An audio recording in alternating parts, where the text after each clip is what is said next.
Hi everybody. Today we're going to talk about journal bearings and why lubricant flow is so important for journal bearings. So, bearings are used to prevent friction between parts during relative movements.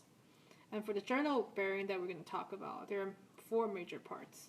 The shaft journal, the removable bearing shell halves, the bearing shell supporting halves, and the oil that actually makes up the bearing action. So this is the cross-sectional diagram of the journal bearing, and the blue circle here indicates the shaft or the journal, and the black circle around it indicates the bearing shell. And as you can see, during normal operation, when the shaft rotates, the center of the shaft and the center of the bearing shell doesn't align. Therefore, there will be a location where the oil film thickness is minimum.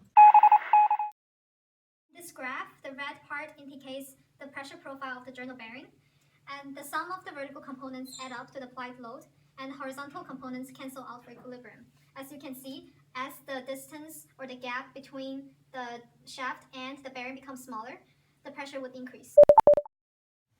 So now we're going to talk about the basic development of an oil wedge.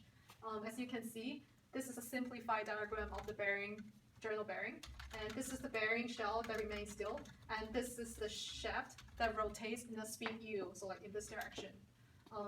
And from this diagram, you can see that the distance between the bearing shell and the shaft is pretty small comparing to the length. And as the shaft rotates, it will drag the flow from here to here. And as the space available decreases from this spot to this spot, the pressure would increase, which means there will be a pressure gradient between this spot and this spot. Therefore, when oil moves to the thinnest gap between the shaft and the bearing, it will be expelled out to this direction. Okay. So after all the background information we talked about before, now we're going to discuss why lubricant oil is very important for journal bearings, which is the most important part in this video. Let's start from the Navier-Stokes equation. So you can see that this velocity profile developed for a very thin gap, and this is not going to be exactly the same as the actual situation for journal bearing, but it's going to be very similar. And from the velocity profile, you can find the stress, and after you plug the stress into the equation for the force, you can find the vertical force applied on the fluid and the horizontal force applied on the fluid. If you divide Fy by Fx, you'll find that the ratio between Fy and Fx actually equals to the ratio between L over H. Therefore, if you add a little bit of lubricant flow to the journal bearing, a thin gap actually formed between the shaft and the bearing shell.